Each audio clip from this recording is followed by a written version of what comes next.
You can support In the Past Lane with a donation via Patreon or PayPal. Just go to inthepastlane.com and click on support. Thanks.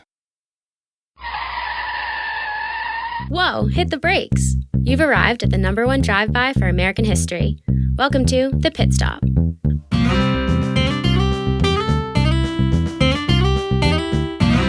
Brought to you by In the Past Lane, the podcast about history and why it matters. Here's Edward T. O'Donnell, your host and historian at large.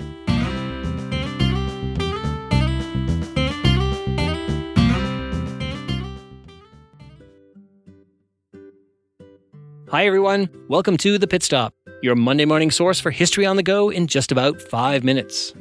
We offer this feature every Monday, in addition to our full feature episodes. Here's what happened in American history the week of July 15th, 2019. Let's start with birthdays. July 16th, 1862 is the birthday of Ida B. Wells, who was born in Holly Springs, Mississippi. She became a journalist and civil rights activist who, in the late 1890s, waged a fearless campaign to call attention to the hideous crime of lynching.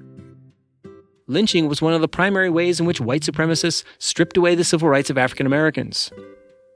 Drawing on her skills as a journalist, Ida B. Wells wrote searing exposés of lynching that revealed it for what it truly was: terrorism in its purest form.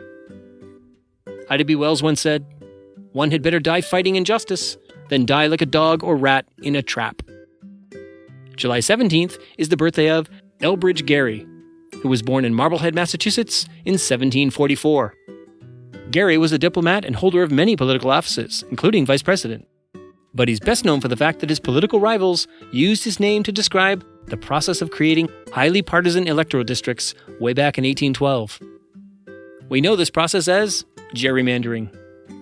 July 21st, 1899, that's the birthday of the great writer Ernest Hemingway, author of classics like For Whom the Bell Tolls and The Sun Also Rises. Hemingway once said, "There is nothing to writing. All you do is sit down at a typewriter and bleed." July 22nd is the birthday of Emma Lazarus, who was born July 22nd, 1849 in New York City. Lazarus wrote the famous poem The New Colossus that was later added to the Statue of Liberty, the one that talks about the huddled masses yearning to breathe free. Okay, let's shift to events. July 18th, 1969, that's when a car driven by Senator Ted Kennedy skidded off a bridge and plunged into the waters in a little-known Massachusetts town called Chappaquiddick. Kennedy survived the accident, but his passenger, Mary Jo Kopechne, drowned. This scandal would dog Kennedy for the rest of his career. July 19th, 1848, that's when about 150 women and a few men gathered in the town of Seneca Falls, New York, for the first ever conference on women's rights. Led by Elizabeth Cady Stanton and Lucretia Mott, the assemblage endorsed resolutions demanding equal rights for women. July 20th is the anniversary of one of the truly excellent and most bizarre stories in American history.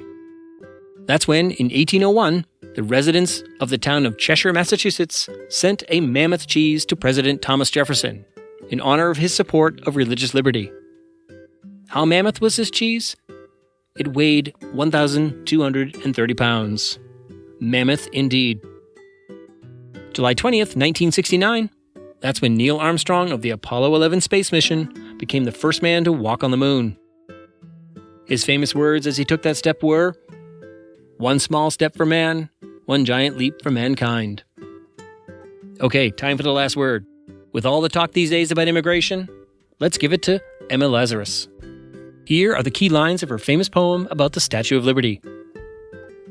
"Here at our sea-washed sunset gates shall stand a mighty woman with a torch, whose flame is the imprisoned lightning, and her name Mother of Exiles.